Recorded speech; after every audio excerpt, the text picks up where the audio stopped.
बड़ी से जुड़ी महत्वपूर्ण खबरों में आप सभी का हार्दिक स्वागत है। बिहार राज्य को एक विशेष तरह से सराहा गया है। आइए देखते हैं कि बिहार को क्यों तारीफ मिली है। बिहार राज्य को अन्य राज्यों की तुलना में बधाई दी गई है। बिहार राज्य को अन्य राज्यों की तुलना में सराहा गया है, सम्मान दिया गया है। इसका मुख्य कर्ता धर्ता कौन है? जैसा कि आप लोगों को पता है, इस चैनल के माध्यम से आप लोगों को आंगनबाड़ी से जुड़ी, आंगनबाड़ी से रिलेटेड ही खबरें पहुंचाई जाती हैं। ये भी आंगनबाड़ी से जुड़ी और आंगनबाड़ी से रिलेटेड ही खबर है।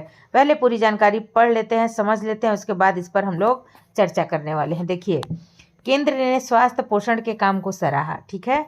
उसके बाद से देखिए कि पटना मुख्य संवाददाता, माताओं के स्वास्थ्य और पोषण सुधार में बिहार काफ़ी आगे है। गर्भावस्था के दौरान, बच्चे के जन्म के बाद माताओं स्वास्थ्य और पोषण के लिए वित्तीय सहायता देने में बिहार के बेहतर काम की सराहना महिला एवं बाल विकास मंत्रालय ने की है। 24 अप्रैल को आयोजित प्रोग्राम अप्रूवल बोर्ड की बैठक में सचिव अनिल मलिक ने योजना के अंतर्गत हुए बिहार के काम की तारीफ की है। इसमें सभी राज्य के महिला एवं बाल विकास निगम, प्रधानमंत्री मातृवंदन योजना के अधिकारी शामिल थे। इस दौरान मातृवंदन योजना अंतर्गत लक्ष्य से ज़्यादा महिलाओं को लाभ पहुंचाने के लिए बिहार की सराहना हुई है। यानी कि एक लक्ष्य रखा गया था। हर एक वित्तीय वर्ष में एक लक्ष्य होता है, एक टारगेट होता है। उसमें कही जा रही है कि अन्य राज्यों से भी बेहतर करने का निर्देश दिया गया है। यानी कि अन्य राज्यों को भी निर्देश दिया गया है कि आप लोग भी बिहार से सीखें, बिहार की तरह बेहतर काम करें। बता दें कि बिहार में वित्तीय वर्ष 2024-25 में प्रधानमंत्री मातृवंदन योजना के अंतर्गत 6,90,500 महिलाओं को लाभ पहुंचाने का लक्ष्य रखा गया था, लेकिन लक्ष्य से ज़्यादा महिलाओं को इसका लाभ दिया गया है। समेकित बाल विकास सेवाएं निदेशालय के निदेशक कौशल किशोर ने बताया है कि 7,41,615 महिलाओं को लाभ दिया गया है। इस वित्तीय वर्ष में, यानी कि 2025-26 के वित्तीय वर्ष में 9,20,072 गर्भवतियों को स्तनपान कराने वाली महिलाओं को यह लाभ मिलेगा।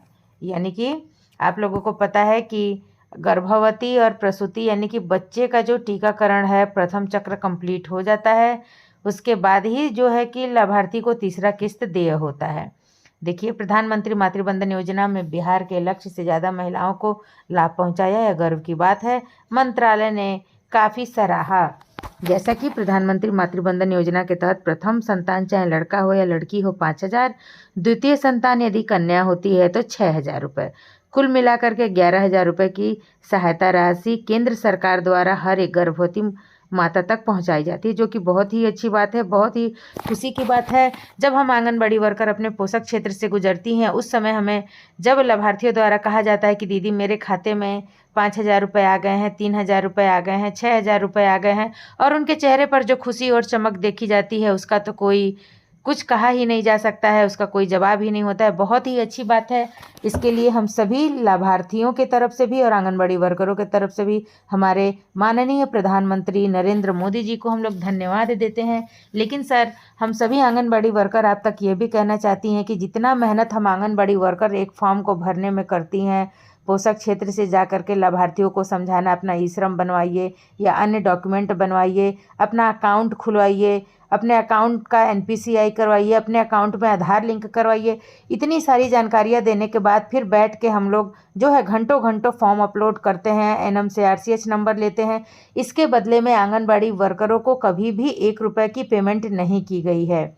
मैं अन्य जिलों की, अन्य राज्यों की बात नहीं कर रही हूँ, लेकिन मैं अपने ज़िले की बात कहूँ, अपने परियोजना की कहूँ, अभी तक हम लोगों को कभी भी इसके एवज में 1 रुपये भी नहीं दिया गया है। जबकि कभी 75 रुपये, कभी 150 रुपये की बात कही जाती है कि एक फॉर्म के अप्लाई करने पर आप लोगों को इतना पेमेंट दिया जाएगा, लेकिन वह आज तक कभी नहीं दिया गया है।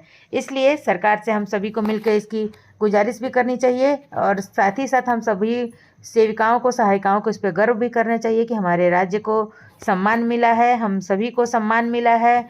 इस वीडियो को ज़्यादा से ज़्यादा शेयर करें ताकि सभी बहनों के पास ज़रूरी इन्फॉर्मेशन पहुँचे, सूचना सभी के पास मिल सके।